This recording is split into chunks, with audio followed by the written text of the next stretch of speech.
Assalamualaikum warahmatullahi wabarakatuh. Salam guru penggerak. Perkenalkan, nama saya Ani Yuli Indriati, guru SMK Citra Bangsa Mandiri Purwokerto, CGP Angkatan ke-11, dan bersama rekan saya Bu Arafah, pengampu Bahasa Indonesia SMK Citra Bangsa Mandiri Purwokerto. Pada kesempatan kali ini saya akan memenuhi tugas modul 2.3 tentang coaching supervisi akademik yang terbagi dalam 3 tahap, yaitu tahap pra-observasi, kemudian tahap observasi, dan tahap pasca observasi.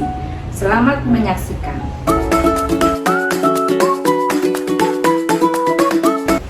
Assalamualaikum warahmatullahi wabarakatuh, Bu Arafah. Waalaikumsalam, Bu Ani. Bagaimana kabarnya Bu hari ini? Alhamdulillah. Alhamdulillah sehat ya Bu ya. Sehat. Alhamdulillah, semoga kita senantiasa dalam keadaan sehat ya Bu. Amin. Sehingga kita bisa melaksanakan tugas mengajar dengan baik. Betul. Oke, Bu Arafah, untuk pada tahap ini, jadi nanti sebelum saya melakukan observasi, ini adalah tahap pra-observasi ya Bu.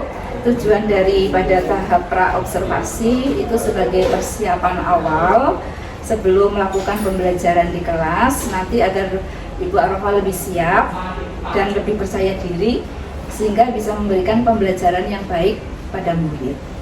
Nah, kemudian setelah nanti ada tahap pra-observasi, nanti ada tahap observasi. Nanti saya akan mendampingi Ibu Arafah di dalam kelas untuk mengadakan evaluasi jalannya proses pembelajaran berlangsung. Nah, setelah itu ada tahap pasca observasi ya. Nanti pada tahap pasca observasi kita akan didampingi Bapak PP atau pengajar praktik. Jadi sudah siap ya Bu? Bismillah. Ya. Nanti sebelum melakukan tahap observasi ini saya akan menanyakan ya, di tahap pra observasi ini saya akan menanyakan dulu beberapa pertanyaan ya Bu kepada Bu Arafah. Untuk tujuan pembelajaran yang akan dilakukan nanti apa Bu? Terima kasih Bu Ani. Izin menjawab. Jadi untuk nanti pertemuan yang akan Ibu observasi di kelas, karena yang akan saya sampaikan itu materinya adalah laporan hasil observasi Ibu Ani. Jadi pembelajaran ini nanti ada beberapa tujuan, ada 4 tujuan Bu Ani. Yang pertama bahwa nanti diharapkan siswa dapat memahami informasi tentang teks laporan hasil observasi. Kemudian siswa bisa menganalisis gagasan atau masalah yang ada di teks laporan hasil observasi. Kemudian yang ketiga, nanti diharapkan siswa mampu menggunakan kaidah-kaidah kebahasaan dalam teks laporan hasil observasi. Dan tujuan yang terakhir bahwa nanti siswa diharapkan bisa memproduksi Bu Ani, jadi nanti bisa menulis informasi yang berkaitan dengan teks laporan hasil observasi. Begitu ya Bu ya. Jadi ada 4 tujuan. Ya, jadi ada 4 tujuan pembelajaran yang nanti Bu Arafah akan sampaikan ya. Jadi satu, memahami informasi teks laporan. Betul. Kemudian menganalisis gagasan dalam laporan hasil observasi ya Bu. Kemudian yang ketiga, menggunakan kaidah-kaidah bahasa dalam penyusunan laporan hasil observasi. Dan yang keempat adalah menganalisis informasi dalam bentuk laporan hasil observasi. Begitu ya Bu tujuan pembelajarannya. Betul. Ini ditujukan untuk kelas berapa Ibu? Ini untuk kelas 10. Untuk kelas 10 ya. Jurusan analis. Untuk kelas 10. Kemudian Bu Arafah, untuk pertanyaan berikutnya, untuk area pengembangan apa yang tidak dicapai? Jadi nanti dalam pembelajaran yang bisa Ibu observasikan, berharap saya sebagai pengampu di materi ini bisa melihat gaya belajar peserta didik bagaimana, kemudian bagaimana bisa menciptakan pembelajaran yang nyaman, kemudian ada timbal balik ya Bu dalam proses pembelajarannya, kemudian nanti bahwa targetnya area di pengembangan ini nanti siswa dapat memiliki kemampuan, minat, dan bakat sesuai dengan kebutuhan. Ya, baik Bu Arafah, jadi ini sudah mencakup pengembangan pengetahuan juga, keterampilannya juga ya Bu ya. Betul. Ya, jadi mengetahui gaya bahasa, kemudian juga menciptakan pembelajaran yang nyaman, kemudian adanya umpan balik dalam proses pembelajaran, kemudian juga menyesuaikan kemampuan minat bakat siswa sesuai dengan kebutuhan Ibu. Oke Bu Arafah, untuk selanjutnya strategi yang sudah dipersiapkan dalam pembelajaran itu apa saja Bu Arafah? Insya Allah saya akan melakukan beberapa pembelajaran secara diferensial, dengan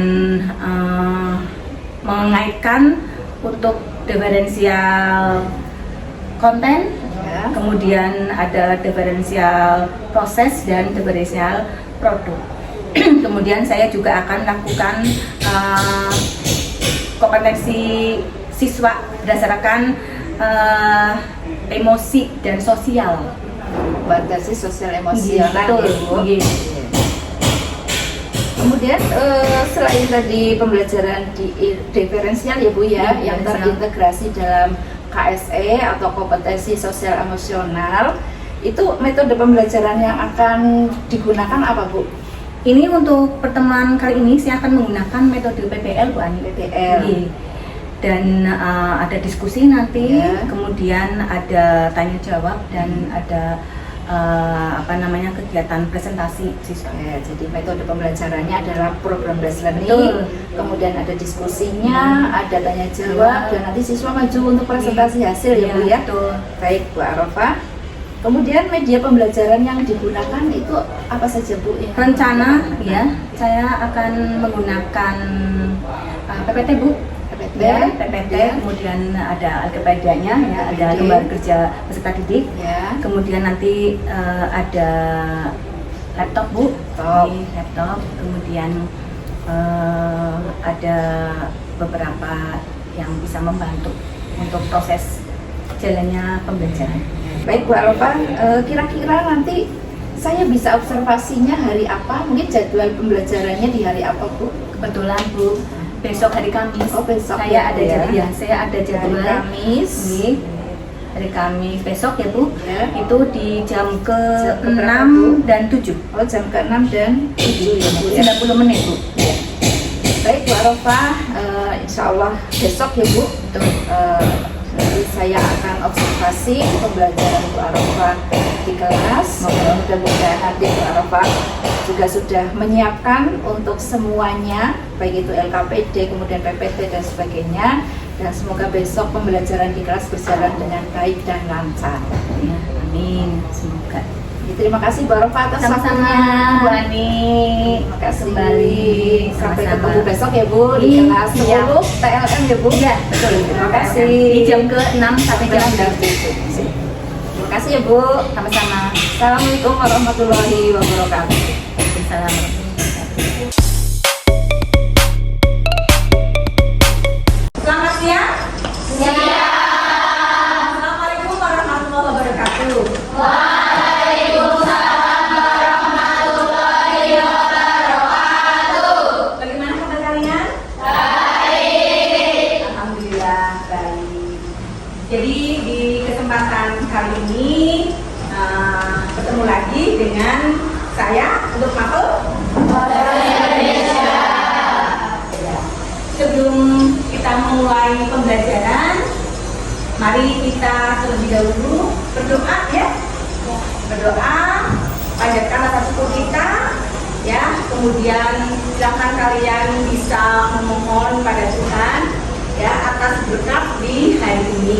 Berdoa menurut agama dan kepercayaan masing-masing. Berdoa benar-benar dipimpin oleh ketua kelasnya ya, Mbak Rika. Silakan Mbak. Sebelum mengawali pelajaran seperti ini, kita berdoa terlebih dahulu. Doa menurut kepercayaan masing-masing. Doa mulai. Berdoa selesai. Terima kasih kita sudah berdoa. untuk mengawali pembelajaran di siang ini ya. Kemudian untuk meningkatkan rasa semangat ya, kita ini di jam ke-6 ya, sudah sedikit siang. Mari kita bersemangat dulu dengan menyanyikan lagu Mas Pelajar Pancasila ya. Iya. Berdiri.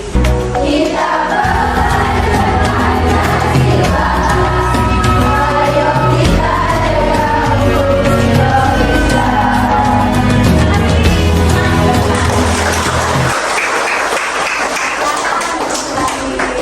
Tetap semangat ya, meskipun ini sudah di jam siang ya, di jam ke-6. Tetap semangat. Sebelumnya Ibu akan mengetahui presensi kehadiran kalian. Ini dia hadir. Ada yang tidak? Siapa? Oh, satu. Anita. Oh iya, Anita. Kenapa Anita? Ya. Oh, berarti Anita Rizky ya? Iya. Anita juga ya? Iya. Anita Rizky. Semoga segera disembuhkan ya. Amin. Pertemuan kali ini kita pertemuan yang kedua ya. Di pertemuan pertama kita bahas apa kemarin materinya?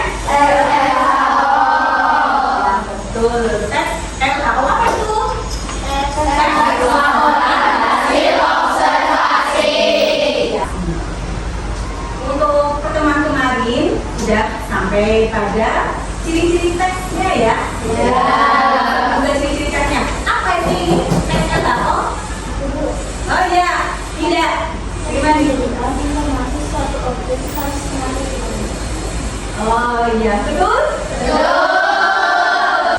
Di pembelajaran pertemuan yang kedua ini, nanti tujuan pembelajarannya bahwa yang pertama ya, kemarin kan kalian sudah di pertemuan pertama sudah memahami yang namanya tes SAO. Ya, untuk di pembelajaran pertemuan yang kedua, kalian tidak hanya memahami saja, kalian akan menganalisis ya, menganalisis gagasan secara kritis ya, kemudian secara benar objek yang sudah kita observasikan ya. Kemudian, nah ini ya permasalahannya, bahwa nanti pada saat di tujuan akhir di pertemuan materi ini kalian akan memproduksikan, kalian akan membuat tes LHO. Maka tes itu kalian harus dibuat dengan menggunakan bahasa kaidah yang benar. Ya, jadi kalian harus menggunakan bahasa Indonesia yang baik, yang benar, yang baik dan benar, bahasa kaku kan ya. Nah, itu.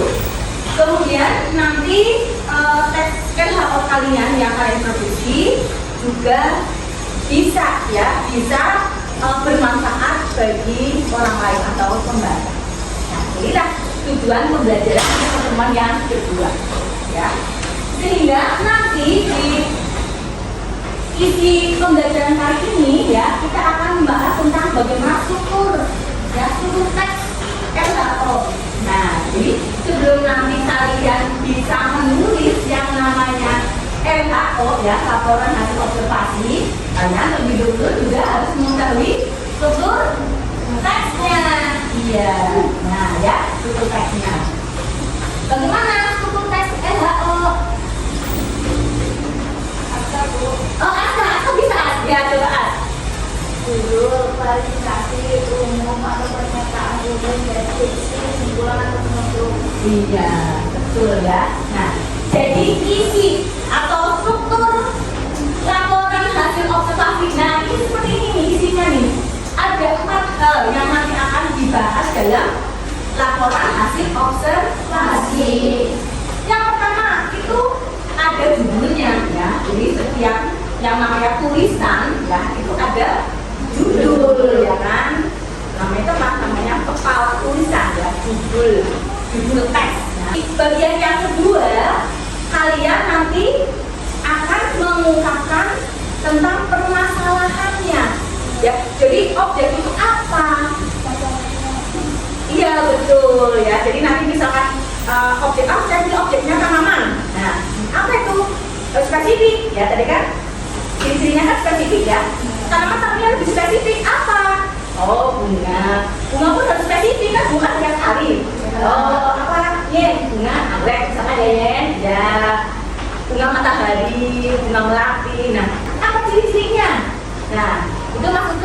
deskripsi. Kalian menjelaskan tentang ciri-ciri objeknya.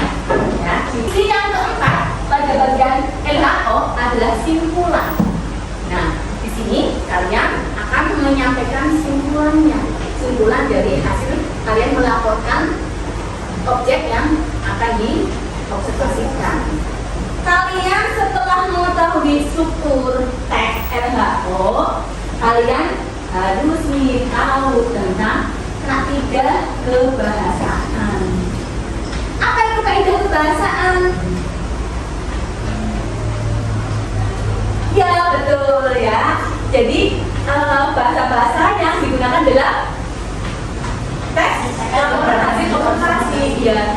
Jadi maksudnya bagaimana nih? Dalam laporan teks hasil observasi ya, itu ada kalimat-kalimat tentang sebuah pernyataan infinitif ya, ditandai dengan kata-kata apa? Ya adalah, terus iya iyalah, yaitu. Nah, anggrek bulan merupakan bunga nasional. Nah, ada kata penjelasan tentang merupakan ya. Kemudian ciri yang kedua bahwa bahasa teks LHO itu memiliki konjungsi ya, memiliki kata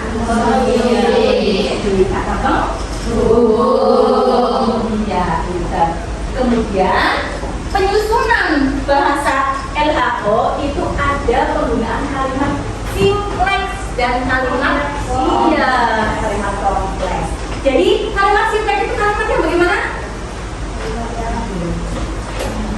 Iya betul, kalimat tunggal ya.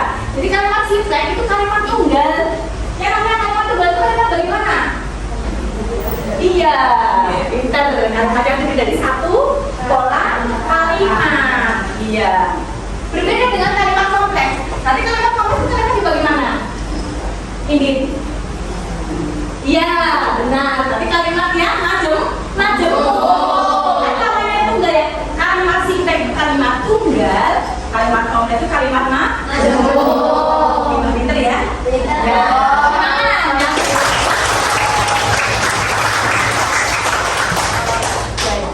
Dalam penyusunan LHO nanti kalian menggunakan ada pemakaian kalimat simpleks, ada pemakaian kalimat kompleks.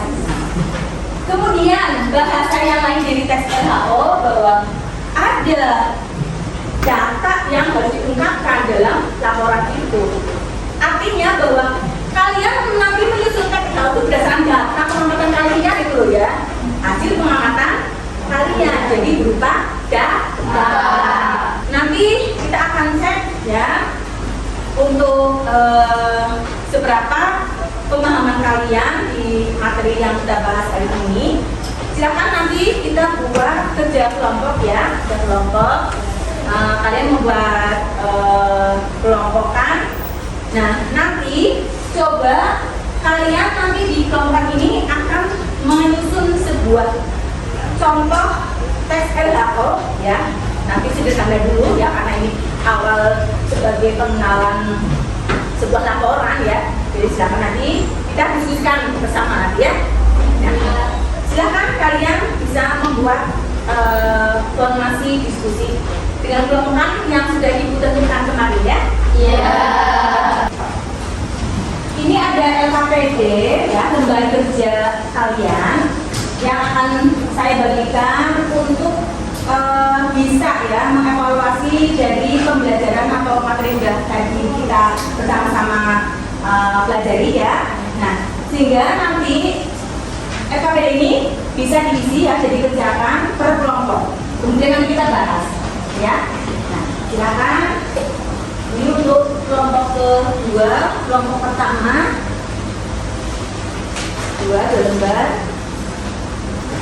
Nah, nanti masing-masing kelompok ada yang mewakili ya untuk bisa maju ke depan menyampai hasil diskusi di kelompok kalian masing-masing ya. Ya, silakan mulai dari sekarang.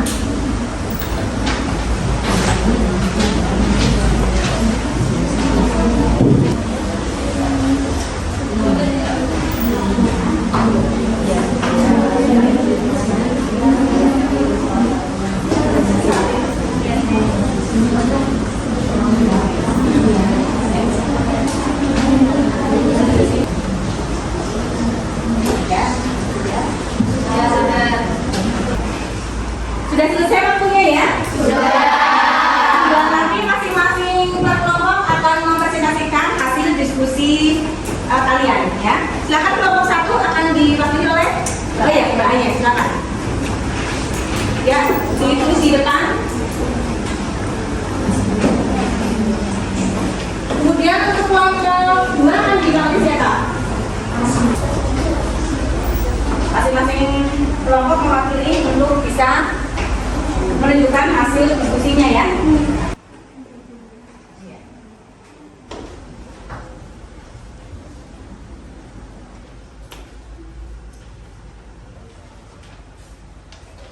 Terima kasih. Ini 4 kelompok sudah menunjukkan hasil kerja diskusi masing-masing. Kita bahas ya. Kita bahas bersama. Nanti masing-masing kelompok mewakili ya untuk bisa membawakan hasil diskusinya ya yang sudah ditulis di depan ya. Kemudian nanti kita tanggapi apakah kelompok 1 sudah tepat atau masih keliru ya. Ya. Kelompok 1 silakan untuk menunjukkan kalimat singkat dan kalimat kompleks. Untuk sinteksnya yaitu burung kepandang itu pernah dipelihara. Ya. Kompleksnya burung kepandang termasuk jenis burung kurungan karena dibeli oleh masyarakat sebagai hias rumah. Ya. Bagaimana? Betul. Ya, betul. Kita beri report ya. Tangan. Kemudian kelompok 2. Memanfaatkan burung-burung konservasi masih diperbolehkan dengan konservasi. Ya. Itu untuk ya singkatnya ya. Kemudian kompleksnya. Mbak sini Mbak yang itu jalan sini. Ya. Bagaimana? Betul. Ya, betul. Beri tepuk tangan untuk kelompok 2. Ya, Mbak Nida. Kalimat simpleks yaitu Rani melihat paman di pemandangan alam. Kayak contoh kalimat kompleks meskipun cuaca panas mereka tetap bermain di taman. Ya, betul ya?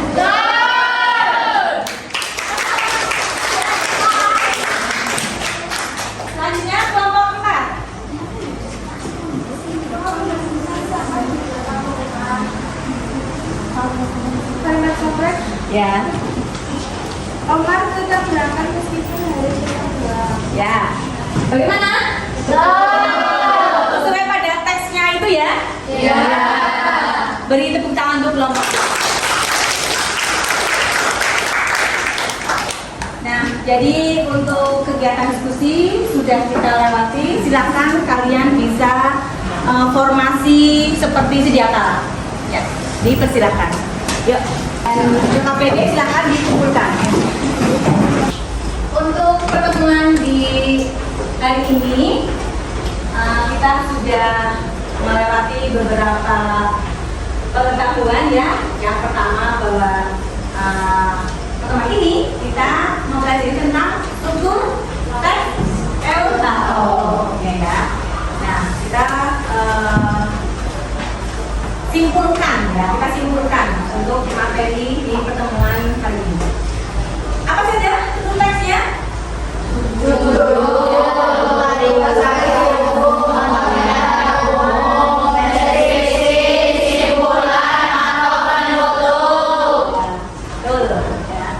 Kemudian selain struktur teks yang kita ketahui di pertemuan kali ini, apa lagi?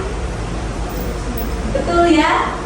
Kaidah kebahasaannya ya, kaidah kebahasaannya. Jadi bahasa teks LHO. Bagaimana bahasa teks LHO ini? Bahasa teks LHO bagaimana bahasanya? Jadi menggunakan? Iya betul, menggunakan pendapat definisi ya, definisi ya. Ada kata-kata objek itu adalah ya, atau objek itu merupakan ya penggunaan kata-kata definitif. Kemudian apa lagi coba? Yo, penggunaan kata pembungkus. Kemudian penggunaan kalimat singkat dan kalimat kompleks. di bagian kaidah kebahasaan yang ketiga ini, kalimat sintek dan kalimat kompleks, tadi sudah kalian diskusikan ya. Jadi kalian sudah mengetahui kalimat sintek itu seperti apa, kalimat kompleks itu seperti apa ya. Ya.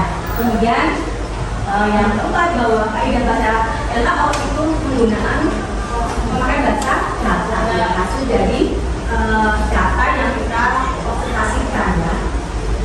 Ya, jadi untuk pertemuan yang ketiga di hari Selasa ya, di hari Selasa tapi pertemuan yang terakhir nanti kalian memproduksi ya, kalian akan mencoba untuk menyusun ya, untuk membuat LHO ya, tes laporan hasil observasi secara sederhana. Silakan kalian bebas untuk memilih objek apa saja yang ada di sekitar kita ya, apa saja terserah ya, bebas objeknya. Demikian untuk pertemuan di hari ini. Semoga apa yang kita pelajari di kesempatan pembelajaran hari ini bermanfaat untuk kehidupan kita.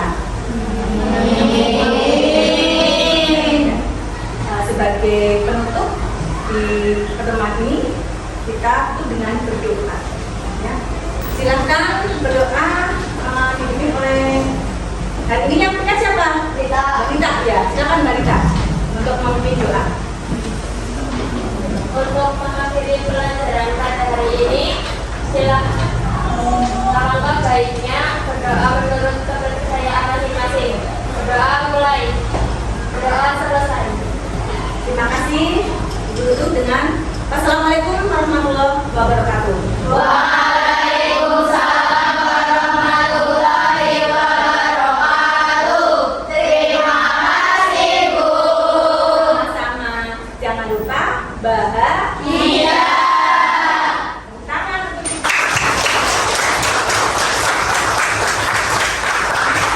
silakan nanti dilanjutkan untuk pelajaran yang berikutnya.